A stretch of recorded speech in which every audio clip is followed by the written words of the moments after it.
Can we please hear it for Dr. Reddick? Please.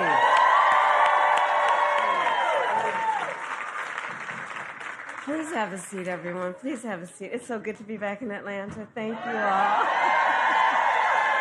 Thank you. You know, I just want to say, thank you. I want to say about Dr. Reddick, you know, some of you may have seen, I did an event last night with Oprah Winfrey, and that it highlighted so many tragic stories, but it also highlighted so many important issues, which is why everyone has taken time out of your busy lives to be here this afternoon. And it highlighted the importance of a Dr. Reddick. Because the courage, Dr. Reddick, that you are showing in the face of these arcane and immoral laws to stand so publicly and talk about your commitment to your oath and to the health and well-being of people who need to be seen and treated with dignity is so extraordinary. And I do believe in moments of crisis, the world has a way of revealing the heroes among us. And I would say, Dr. Reddick, you are one of them. Thank you very much. Thank you. Thank you. Thank you. Thank you. And thank you to all of the elected and community leaders who have joined us today. Thank you, everybody who is here. So, Georgia, this election right here is a fight for the future. It is a fight for the future, and it is a fight for freedom. For freedom. And we know in America, freedom is not to be given. It is not to be bestowed. It is ours by right. It is ours by right. And that includes the fundamental freedom of a woman to be able to make decisions about her own body and not have her government telling her what to do. Yes, we must trust women. And we all know how we got here. When Donald Trump was president, he hand-selected 3 members of the United States Supreme Court, the Court of Thurgood and RBG, with the intention that they would overturn the protections of Roe v. Wade. And as he intended, they did. And now more than 20 states have Trump abortion bans. Extremists that have passed laws that criminalize healthcare providers, doctors, and nurses, and punish women. In 2 states of those states, they provide for prison for life. Prison for life. For healthcare providers, for simply providing reproductive care, the care they so earnestly and rightly believe must be delivered. All Trump abortion bans. And think about this. Many of these bans make no exception even for rape and incest. Now, many of you know I started my career as a prosecutor, specializing in crimes of violence against women and children. What many of you may not know is why. So when I was in high school, my best friend, I learned, was being molested by her stepfather. And I said to her, look, you got to come and stay with us. I called my mother. She said, of course she does. And she came and she stayed with us. And so I made the decision early in my life that I wanted to do the work that was about protecting the most vulnerable among us and doing the work that was about giving them dignity in the process. And so, thank everybody here for being here, standing in solidarity around the importance of that. And so I say to you then, from that experience and from the work that I've done, the idea that someone who survives a crime of violence to their body, a violation of their body, would not have the right to make a decision about what happens to their body next, that's immoral. That's immoral. And let us agree, and I know we do, one does not have to abandon their faith or deeply held beliefs to agree. The government should not be telling her what to do. chooses. If she chooses, she will talk with her pastor, her priest, her rabbi, her imam. But it should not be the government or Donald Trump telling her what to do with her body. And think about it. The stories that Dr. Reck shares with us, the stories we heard last night, the stories we've been hearing for 2 years. 1 in 3 women in America lives in a state with a Trump abortion ban. This includes Georgia and every state in the South except Virginia. Think about that when you also combine that with what we know has been long-standing neglect around an issue like maternal mortality. Think about that when you compound that with what has been long-standing neglect of women in communities with a lack of the adequate resources they need for health care, prenatal, during their pregnancy, postpartum. Think about that. And these hypocrites want to start talking about this is in the best interest of women and children. Well, where you been? Where you been when it comes to taking care of the women and children of America? Where you been? How dare they? How dare they? Come on. And we understand the impact of these bans and the horrific reality that women and families, their husbands, their partners, their parents, their children are facing as a consequence every single day. Since Roe was overturned, I have met women who were refused care during a miscarriage, wanted to have a child, suffering a miscarriage. I met a woman, I've actually met several, who were turned away from the emergency room. One at early stages after the Dobbs decision came down told me with tears, she was with her husband, about how only when she developed sepsis did she receive emergency care. Only when she developed sepsis did she receive emergency care. And now we know that at least 2 women, and those are only the stories we know, here in the state of Georgia, died because of a Trump abortion ban. One, and we heard about her story last night, a vibrant 28-year-old young woman. She was ambitious. You know, I talked with her mother and her sisters about her, and they described such an extraordinary life of a person. She was excited. She was working hard. She was a medical assistant. She was going to nursing school, raising her 6-year-old son. She was really proud that she had finally worked so hard that she gained the independence. Her family was telling me that she was able to get an apartment in a gated community with a pool for her son to play in. She was so proud, and she was headed to nursing school. And her name, and we will speak her name, Amber Nicole Thurman. Amber Nicole Thurman. Amber Nicole Thurman. That's right. And she had her future all planned out. And it was her plan. You know, let's understand, just take pause on that for a moment. She had her plan, what she wanted to do for her son, for herself, for their future.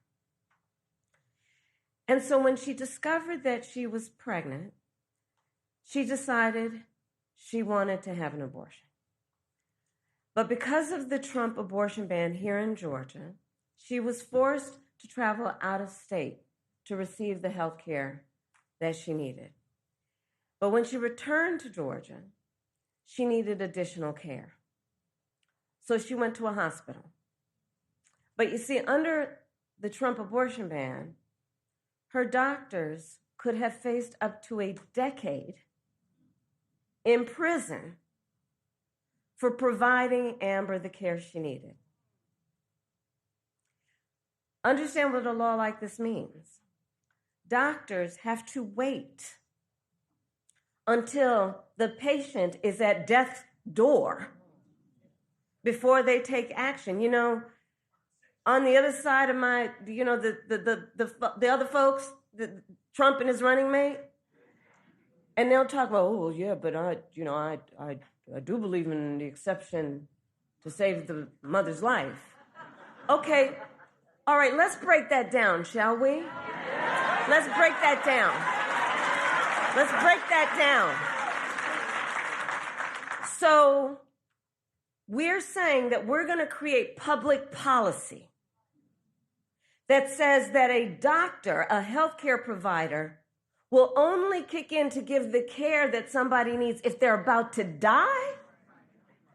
Think about what we are saying right now. You're saying that good policy, logical policy, moral policy, humane policy is about saying that a healthcare provider will only start providing that care when you're about to die?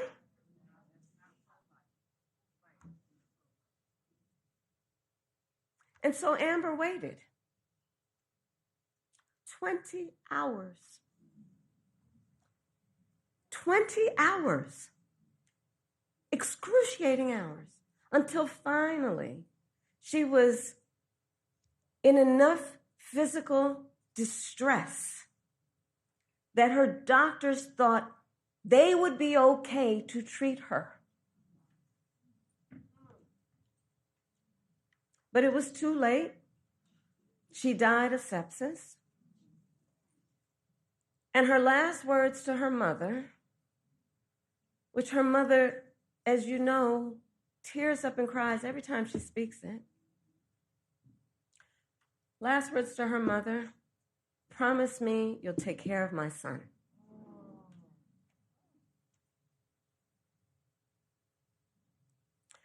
So I met last night and I spent time with Amber's mother and her sisters, and they spoke about Amber, a daughter, a sister, a mother, with the deep love that you can imagine, and how terribly they miss her. And their pain is heartbreaking.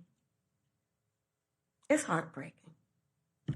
Amber's mother, Shanette, told me that the word preventable is over and over again in her head when she learned about how her child died.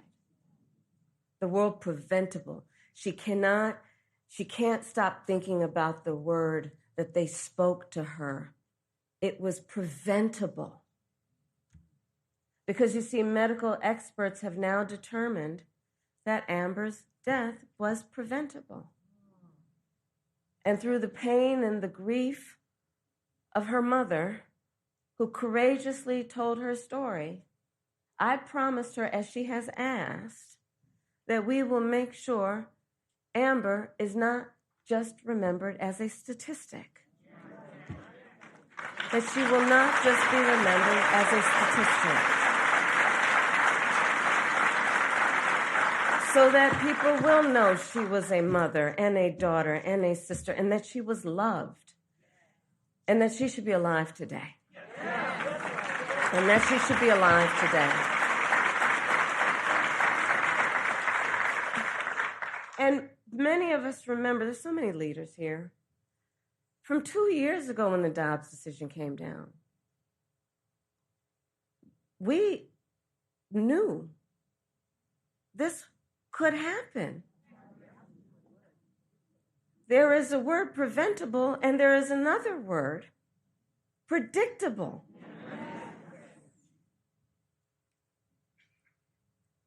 And the reality is, for every story we hear of the suffering under Trump abortion bans, there are so many other stories we're not hearing, but where suffering is happening every day in our country. An untold number of people suffering.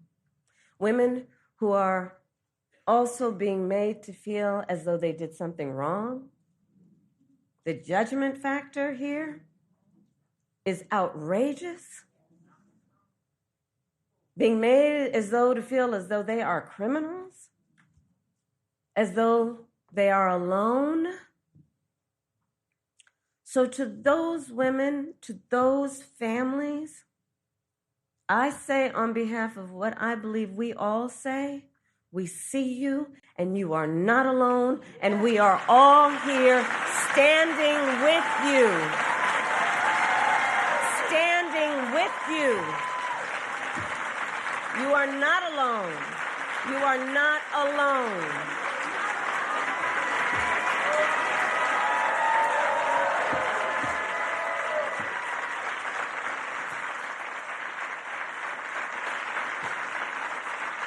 So Georgia, we will not be silent. And we will not be silent. But this is a healthcare crisis. This is a healthcare crisis, and Donald Trump is the architect of this crisis. He brags about overturning Roe v. Wade. In his own words, quote, "I did it and I'm proud to have done it," he says. He is proud that women are dying, proud that doctors and nurses could be thrown in prison for administering care, proud that young women today have fewer rights than their mothers and grandmothers. How dare he? How dare he? And in our debate last week, well,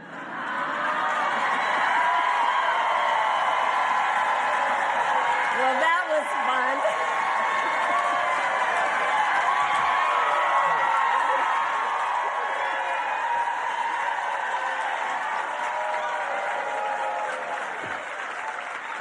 And I know everyone here paid attention to the words, though. The words, right? I'm trying to get another debate. We'll see. But in our debate last week, remember when he said everyone wanted Roe v. Wade to be overturned? Well, exactly. I don't know who everyone is either. Because women have been arrested and charged for miscarriages. They didn't want that. I was speaking with a physician who is here, who has in her professional experience been administering care to girls. And what we know is that 12 and 13-year-old survivors of assault are being forced to carry a pregnancy to term. They didn't want this. And couples just trying to grow their family being cut off in the middle of IVF treatments, they didn't want this. And on that last point, you probably saw this week for the second time, Republicans in the United States Senate blocked a bill that would protect access to IVF treatment. Now consider, among the multitude of ironies, the fact that on the one hand, these extremists want to tell women they don't have the freedom to end an unwanted pregnancy. And on the other hand, these extremists are telling women and their partners they don't have the freedom to start a family. Okay. And they want to restrict access to contraception as well. And now Donald Trump says that he would personally cast his vote in Florida, which is where he now lives, to support their extreme abortion ban, just like the one that is here in Georgia. And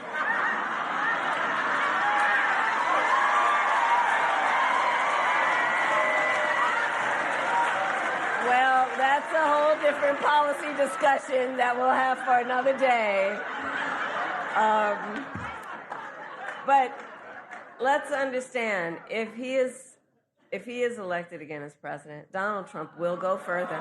But we know what we're up against, and we must speak of the stakes. We must remind, everybody here knows, but we got to remind our friends, our neighbors, our co-workers, the stakes are so high. Because if he is elected again, I am certain he will sign a national abortion ban. which would outlaw abortion in every single state. And he would create a national anti-abortion coordinator. Look at Project 2025. And force states to report on women's miscarriages and abortions. It's right there. I can't believe they put that Project 2025 in writing. They literally put it in writing. They bound it. They handed it out. I mean, they are simply out of their minds.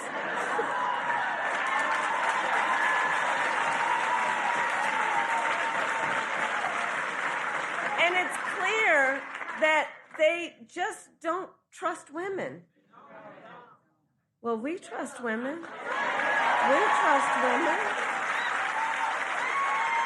And like Dr. Reddick said, when Congress passes a bill to restore reproductive freedoms, as President of the United States, I will so proudly sign it back into law. I will so proudly sign it into law.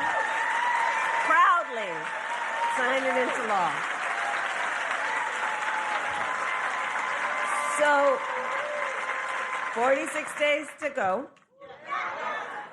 And let us remember that momentum on this and so many issues, momentum is on our side.